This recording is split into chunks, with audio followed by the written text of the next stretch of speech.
هاي الطفل الصغير. الأدوات عنا اللي هو زيت خروع وزيت سمسم. هاي زيت خروع وزيت السمسم، وفي عنا مكوى زي ما احنا شايفين، هنعرف ليش.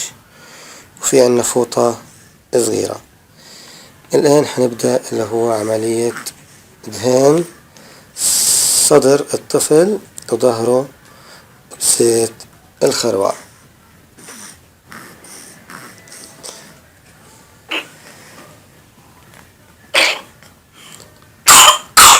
شوفين كيف الكحة عند الطفلة.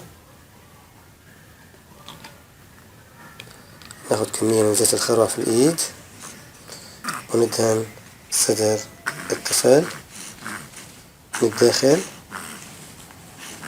من عند الرقبة زي ما احنا شايفين كيف الأمور بتتم.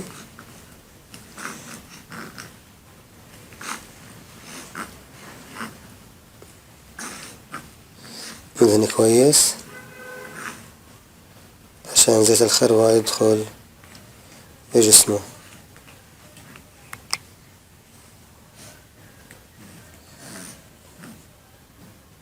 كمان شوي عشان ظهره.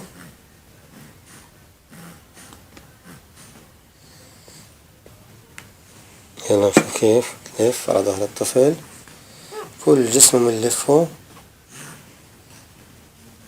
نفرك له كل جسمه بزيت الخروع من قدام ومن ورا زي ما احنا شايفين.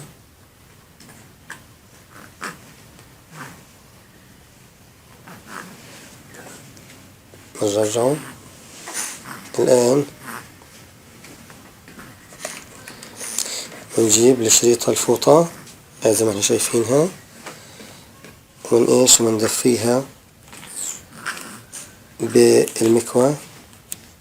ندفي الشريطة هاي الشريطة، نجيب المكوى وندفيها بشكل جيد، خليها تدفى يعني تصير حرارتها 40 درجة يقدر يتحملها الطفل.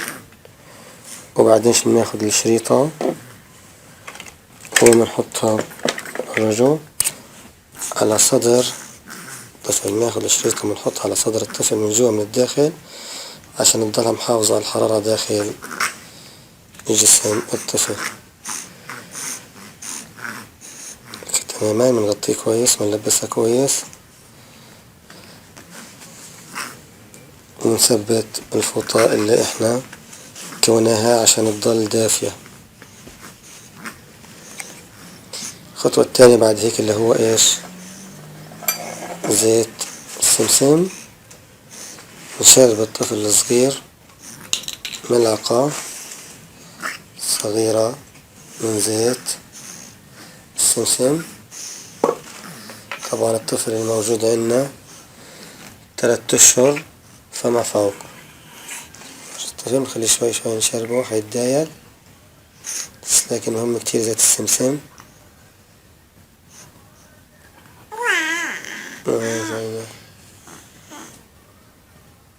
شوي شوية لما نشرب زيت السمسم.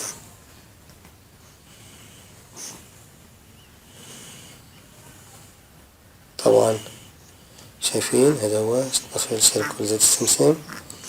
الآن بنحط الطفل في مكانه وبنغطيه كويس زي ما احنا شايفين. هي الأم رضعت الطفل، هي هادي، أصبح الآن الطفل هادي جدا ونايم في سلام وأمان. بنغطيه كويس، نتأكد إنه اتغطى كويس، نجيب اللحام ونغطيه كويس فيه، أي في السرير تبعه.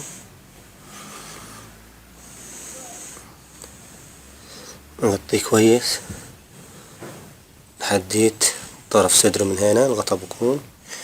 وإن شاء الله بإذن الله صبحيات حيقوم الطفل هذا ربنا شفيه.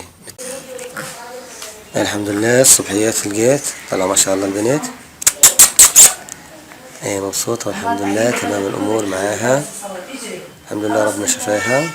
بس بنضلنا حاطين الشريطة اللي حطينا لكم ورجيناكم اياها الشريطة امبارح. هذه هي الشريطة اللي ورجيناكم اياها ضايلة محطوطة على صدرها، فبنخليها أطول فترة ممكنة. قلبك ما شاء الله عليها تلعب ومبسوطة وتمام أمور الحمد لله رب العالمين. وهذه هي وصفتنا اللي حكينا لكم عنها.